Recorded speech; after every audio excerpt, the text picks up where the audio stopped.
Hi, this is Amy Romeo from the jewelry making and craft blog, amyromeo.com, and I make a lot of faux leather earrings with my Cricut. I get a lot of questions about earring holes in faux leather earrings, how to make them, how to resize them, how to cut them in a different location, and those are all the things I will be showing you today in this video. If you stick around until the end, I'll also show you how to take a shape in Design Space and convert it into a pair of earring SVGs that you can cut with your Cricut. So if you're ready to learn all of this and more, let's get started.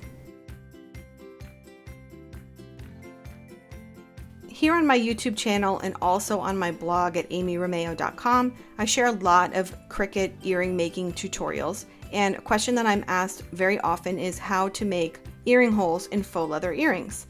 And the simple answer is there's two ways. The first is to make the hole manually using a punch or a sharp object. And the second way is to let the Cricut cut the earring hole. However, over time and with experience, I've learned that there are different times that you want to use each of these two techniques, and you may need to adjust your earring hole location or size based on the earring SVG that you've uploaded to Cricut Design Space. So those are some of the things I want to talk to you about today. I want to show you how to use an earring punch or a sharp object to make the hole, and I want to show you what it looks like when the Cricut cuts the hole. To do this, I'll be using a teardrop shape that has a with hole and a without hole version, and this is free on my blog. It's part of my Quickstart earring guide, which is a free download. I will leave a link to it for you so you can go ahead and grab the earring SVGs, and you'll get my little Quickstart guide with my cut settings. In this video, I won't be showing you how to cut the faux leather earrings, but I have plenty of other videos on how to do that, and the Quick Start guide will help you with some of my tips and tricks for getting good cuts. So what you're looking at here on my purple sticky mat is my faux leather. This is just from Amazon, and I have pressed foil iron-on onto the back using my heat press to create a backing on my faux leather before I cut the earring shapes. And this is a very common technique for putting a back on faux leather earrings.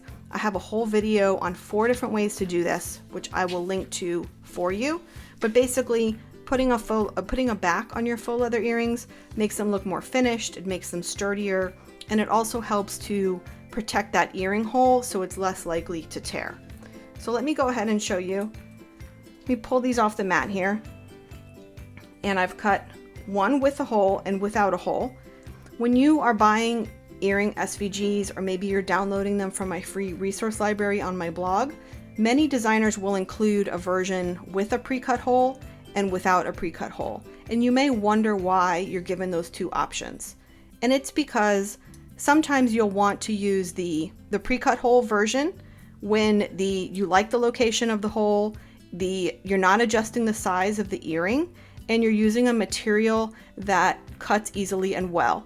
So for example, this faux leather is very smooth, it's very easy to cut, and it's not too thick. So I can use the SVG with the earring hole pre-cut on this design. If I was using a material that was harder to cut, like chunky glitter, for example, or if I wanted to enlarge or reduce the shape of the earring, then I would want to use the without hole version and make the hole myself. So I'm going to show you first how to make the holes in both of these, and then I want to hop over to Design Space and show you how you can have some control over the earring holes in the designs that you're cutting, whether you're using someone else's SVG or you're creating your own earring shape and design. So first, this is the version that does not have a hole, and the best way that I like to make earring holes is with a 1/16 inch hole punch. Let me see if you can see that little teeny tiny space there. So this is not a regular earring hole punch like for notebook paper that's going to make a much larger hole. This is a 1/16 inch hole punch.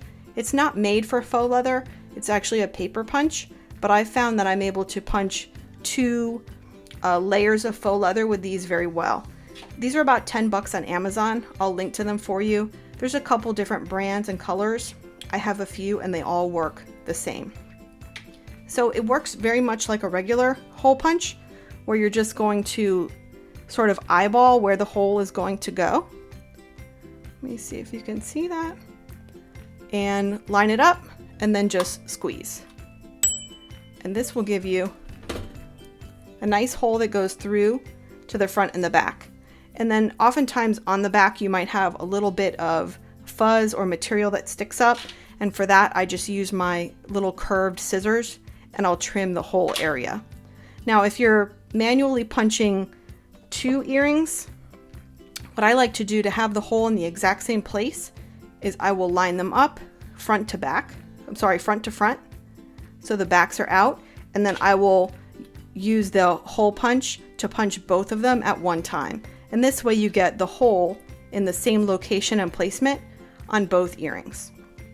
If you don't have one of these hole punches, you can use your sharp weeding tool to poke down and make a hole.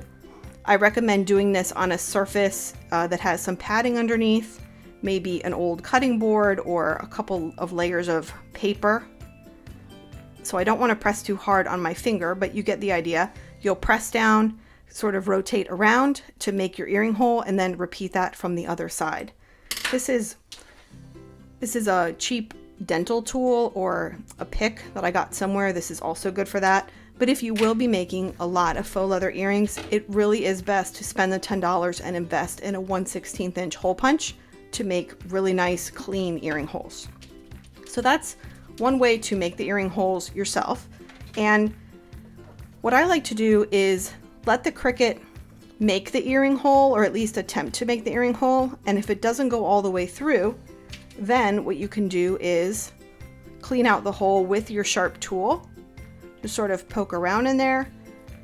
If some of the material comes through to the other side, you could get in here and sort of pull it out. Or if you're not happy with how the hole cut, which in this case, I don't have a lot to work with in terms of the hole. On this side, it's very small. It's really just a marking. And on the back, the hole didn't go all the way through. Then now that the Cricut has attempted to make the hole, I know where to use my hole punch. So this is a great way. If you've cut the earrings on your Cricut and the hole didn't go all the way through, just use your 1/16 inch hole punch or your sharp object.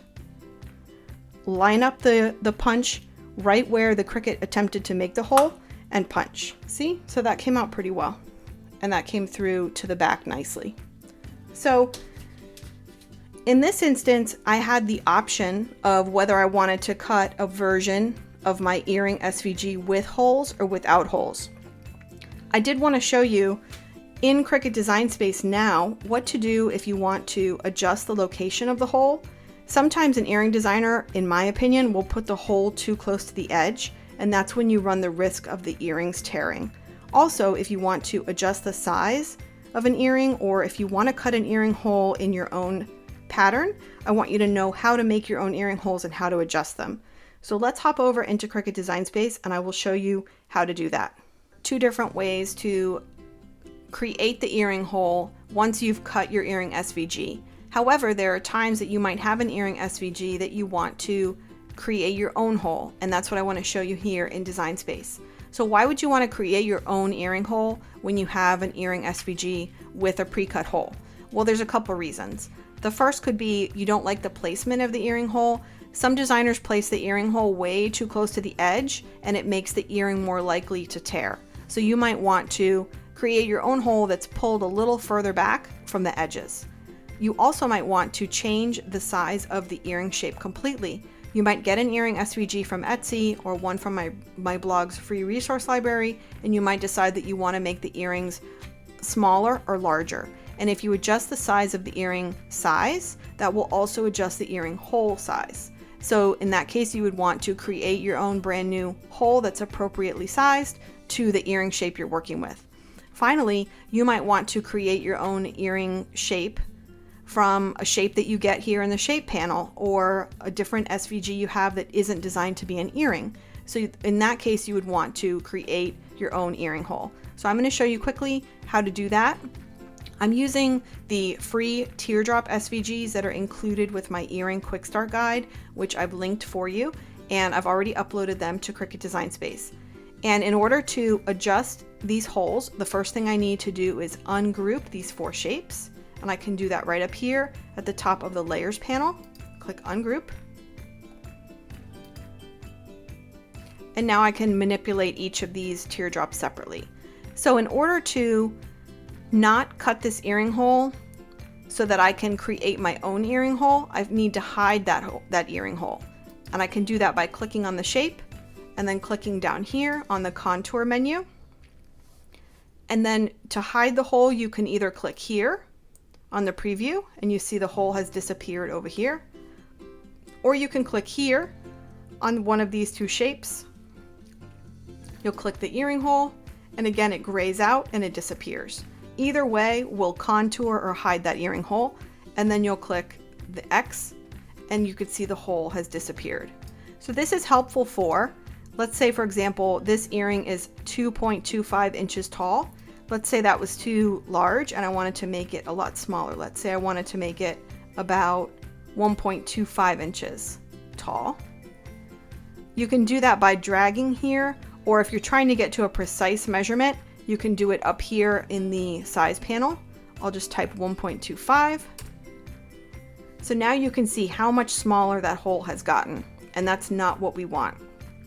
So I can take my shape and I can create my own earring hole.